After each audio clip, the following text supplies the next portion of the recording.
Hi everyone, welcome to my channel, Catskill Mountain Homebody. It's another dessert video.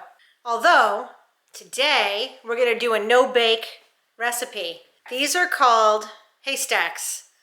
I don't know where they originate from, but I do remember my mother making these when I was a little kid in the 70s. She did, so this recipe, I don't even know, must go back to the 60s or something. And I'm sure you've seen them before on Pinterest or on Instagram, but this is a no-bake dessert, and I'm making them because I'm going to my monthly women's group meeting, and we're going to be raffling off some of my goodies, and so I thought I would make some haystacks, and it's really more of a candy than a baked good, but I'm going to put them together in a little packaging and raffle them off for our scholarship fund. So I'm going to show you how to make these haystacks today, and they are very simple and very easy. All you need is a sauce pot, few ingredients, and a little time to let them sit. It looks dark out because it's fall, but it's actually not even quite 7 o'clock yet. So I'll be able to set these out and let them harden up for about an hour, and they should be good after an hour. So let me show you what I've pulled out. There are not many ingredients to make these haystack candies. We're gonna need a bag of peanut butter chips, a regular bag of semi-sweet chocolate chips. We're gonna need about a cup of peanuts. I got the lightly salted. I got these lightly salted. You can get unsalted, you can get regular salted, but I thought I would try the lightly salted. And then you're gonna need about 2 cups of these chow mein noodles. I've also seen this recipe done with pretzel sticks. So if you really like chocolate and pretzels, you might want to try that. I'm going to make it with the lo mein noodles that my mother made when I was a little kid in the 70s. So I'm going to keep it old school. You're also going to need some wax paper. So you're going to need some of this wax paper to lay out the chocolate haystacks. So I'm going to just lay out wax paper on my counter here. But first we have to melt the bags of semi-sweet chocolate and peanut butter chips. Well, let's start. We're not baking. Let's start making candy. All right, I got a fairly big pot because we're going to melt all of these chips, and then we're going to be putting in here the peanuts and the chow mein. I'm going to measure those out first before I start melting.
be all the same size.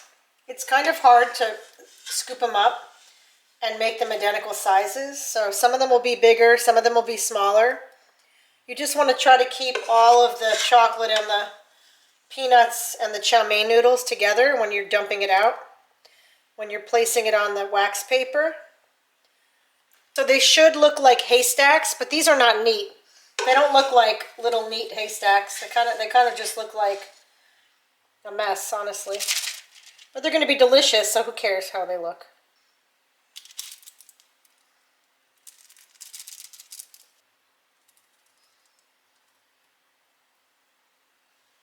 I have about 15 or 16 here. I do have more to lay out, so I'm going to lay out some parchment paper because I ran out of wax paper, and I'm going to lay the rest out. These are going to harden up. It's going to take about an hour, maybe a couple hours. We'll see. Again, it's only 7 o'clock, so if I have to leave them out till 9 o'clock, that'll be okay. They'll be hard enough in an hour or two for me to pack them away into a cookie container, and then I'll package them up for the raffle tomorrow. So let me get out some more parchment, and we're gonna dole out the rest of these candies.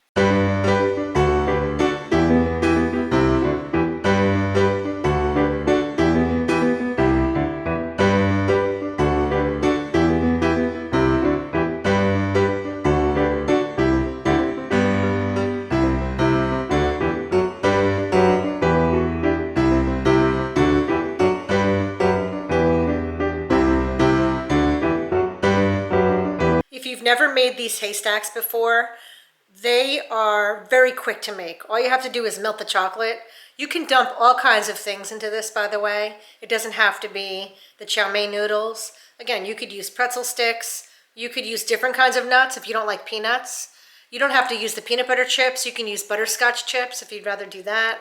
There's so many ways to make this recipe. Even for the holidays, if you wanted to put green and red M&Ms into this recipe to make it festive for the holidays, or when they're drying, you can sprinkle holiday colored sprinkles on it, red and green, to make it more festive. I don't need to taste these because I already know they're delicious. I got chocolate all over my hands. It's one of the things you have to do when you're making candy. I'm gonna let these sit for a couple hours, and then we'll come back and I'll show you them when they're hardened, and then I'll be able to pack them away. Tomorrow I'm going to pack them up in a cute little fall packaging. So that's what I'm going to do in the morning because I don't have to go to work until the afternoon tomorrow, so I have a little bit of time. So that's my plan. If you've never made haystack candies before, you should try it. They are really good. And again, if you don't like the chow mein noodles, use pretzels. All right, I'll meet you back in a couple hours and we'll look at the hardened candies.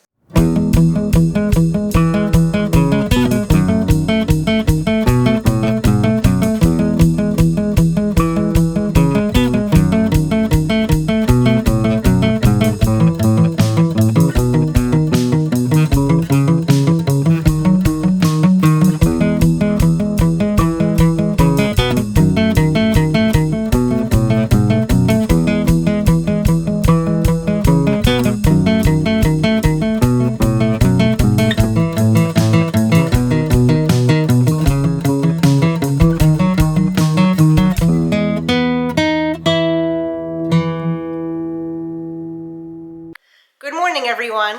It's the next day. I'm gonna make a cookie this morning that uses powdered sugar, which is kind of messy, so I didn't want to get dressed yet for work. That's why I just left these pajamas on.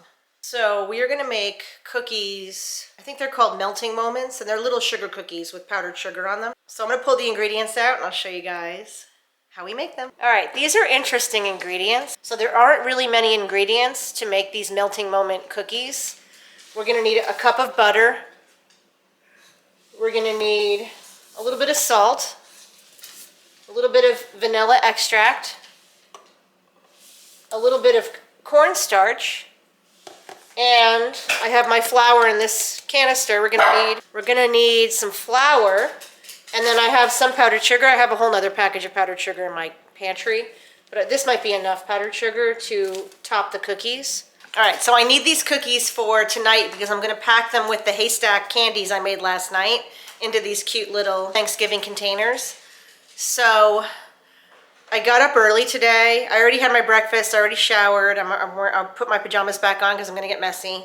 And I'm going to make these cookies. And these cookies have to sit in the fridge before you slice them up and bake them. So that's why I wanted to get them done a little early, because I have to go to work later this afternoon. So I want these cookies to be done so I can pack them up and give them out tonight at the raffle, at the women's dinner. We're going to put together the cookie dough first. We're going to divide the dough up and we're going to roll them out into 3 rolls, refrigerate them for an hour, then we're going to slice them up and bake them and then roll them in powdered sugar.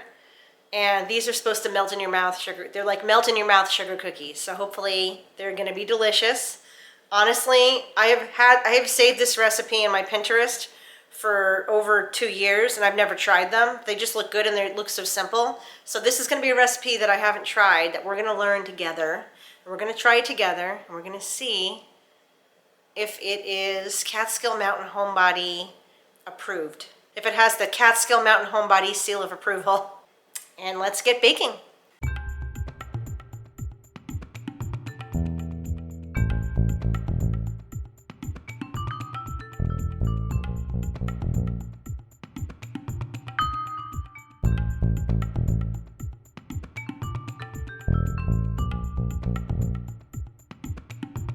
In the past few videos, you've seen me take this cover off my KitchenAid stand mixer.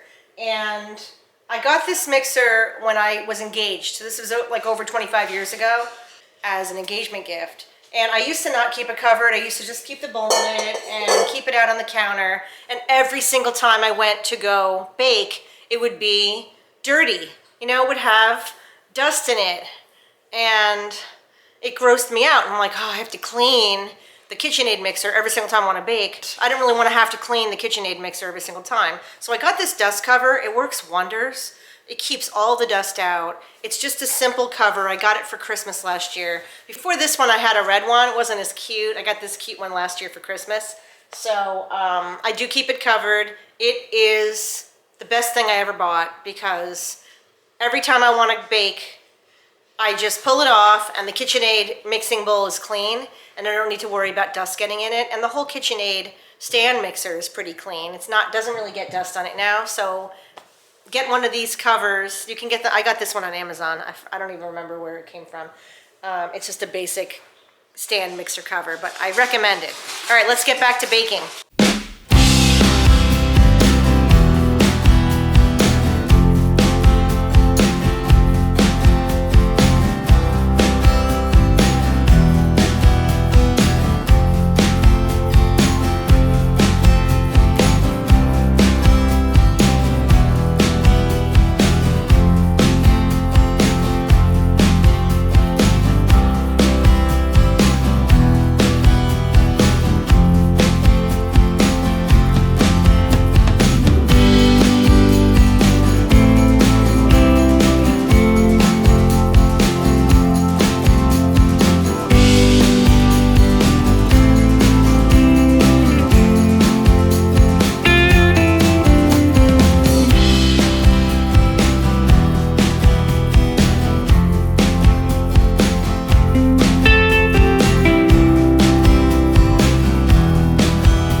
See, we only put a little bit of powdered sugar into the cookie dough, and the rest of the powdered sugar I have, I'm going to use to top them, and I have more powdered sugar if I need it.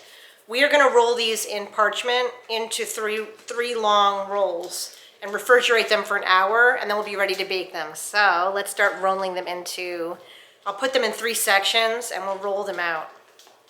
Let me clean the kitchen first. It's a mess. I barely added any salt to the cookie batter because I use salted butter. The recipe called for unsalted butter. I don't have unsalted butter, so I just figured, well, I just won't add the extra salt. So hopefully they taste fine. We'll find out when they bake.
rolled out the dough.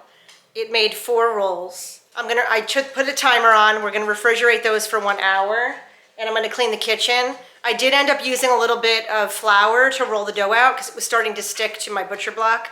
So that's what I ended up doing. But after I put the flour down, it rolled pretty easily, as you saw. All right, so those are gonna refrigerate for 1 hour, and then we'll chop them up and we'll bake them and we'll see how they taste. So they should taste good. Oh, here's my little boy, Scout. Scout, say hi. Say hi. Hi. Hi. He's looking for scraps. He's trying to scour the ground for any kind of scraps he can have. All right, while we have a minute, I thought I would give you guys a little update on my puppies, my puppy babies, Chipper and Scout, because we did make a change with their diet recently. And I thought I would just give an update in case any of you guys have fur babies and you might have a similar problem. Scout, our beagle, has developed allergies, and it usually starts in August and lasts through the fall, and it happened 2 years in a row. He gets really itchy. His eyes get red. He gets itchy to the point that he's biting his paws and biting his legs to the raw. And we took him to the vet, and the vet had to give him a shot and special ointment, and we had to wrap one of his paws for a while. And it's been a big problem, and she pretty much told us that this is something that our beagle is going to have every year. He's not going to outgrow it, and it's something that he just has allergies. My pug doesn't have allergies.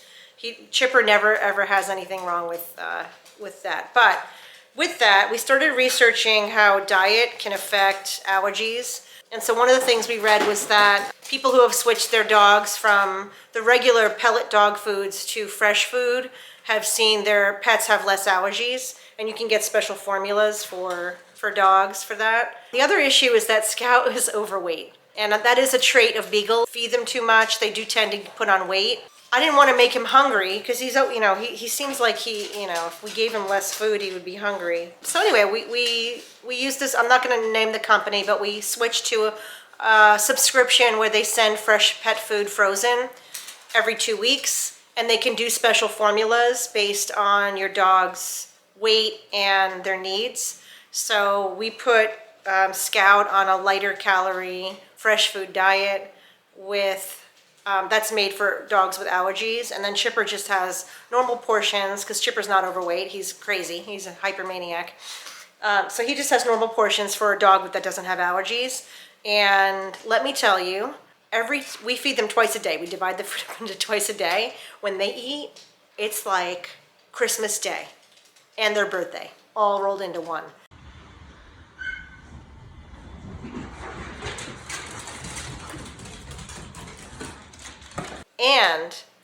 And they've been on it for over a month now. Scout's allergies have improved. I wouldn't say they're gone forever, but they have definitely improved. But he's also losing some weight, and he doesn't really seem hungry, which is good. But oh my gosh, they love this food. So for us, it's worked out very well. I've also read that dogs that eat fresh food may live longer than dogs that eat regular, dried dog food. I don't know if that's true, but I will say that our last dog, Joy, who was a Jack Russell, was only on pellet dog food, the regular little kibbles. And she died at 11 years old from a tumor, which I think is really young for a Jack Russell. Jack Russells usually live to be 15, and she died at 11. Oh, now Chipper's going to eat his bone. So I'm hoping that I get some more years out of my babies, and they don't leave me at 11 years old, and that they can live to be 15, 16. I mean, there are dogs that live to be 20 now. That would be lovely. But I'm hoping that this fresh dog food is going to make a difference in their lives, so I thought I would share that with you guys and see. Maybe if you guys switched your dogs to fresh food, you could let me know in the comments how it's worked out for you. It's an experiment for us, so we'll see. All right, when we come back, we're going to slice these cookies up and bake them, and we'll see how they look. See you in a minute.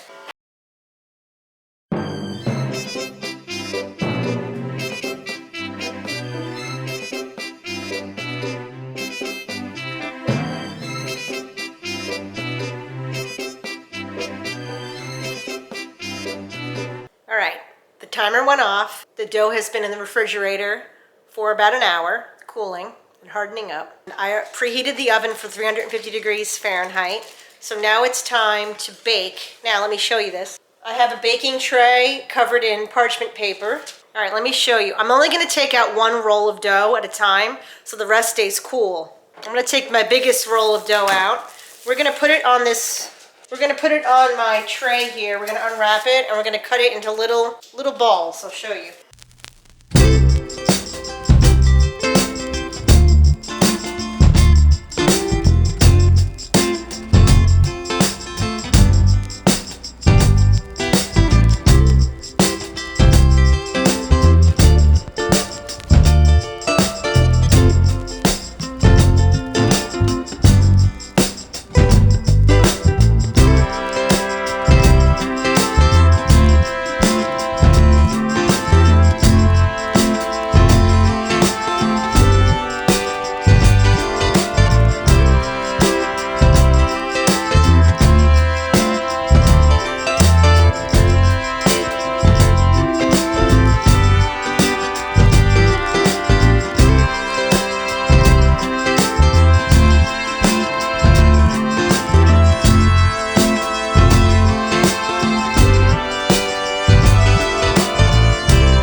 Are almost done. I only have a small batch left to bake after this batch is done.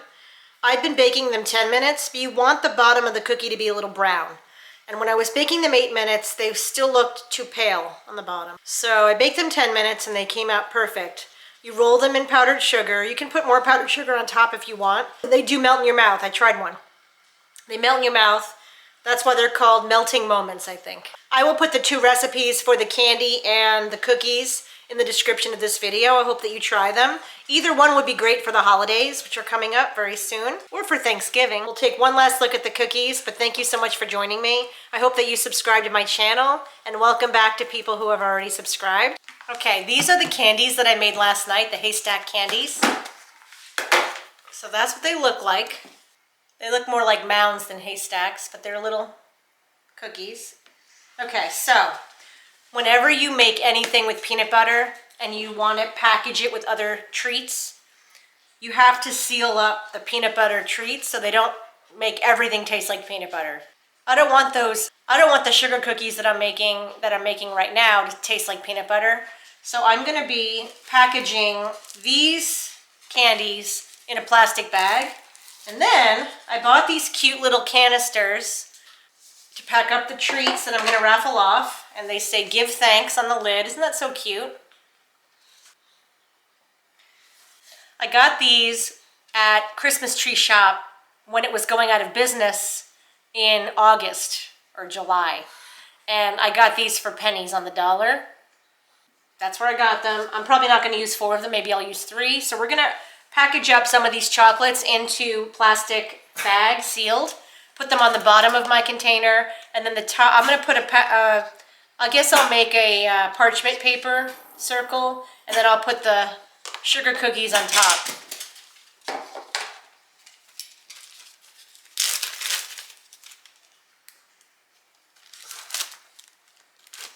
I'm going to do 4 in a bag. We're going to make sure those are sealed up, and we're going to put them on the bottom.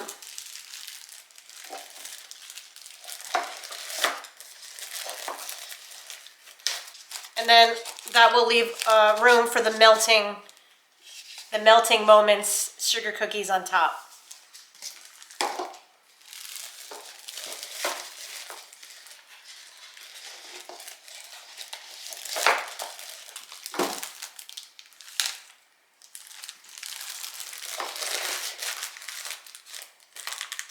I'm going to use this to cut little circle parchment.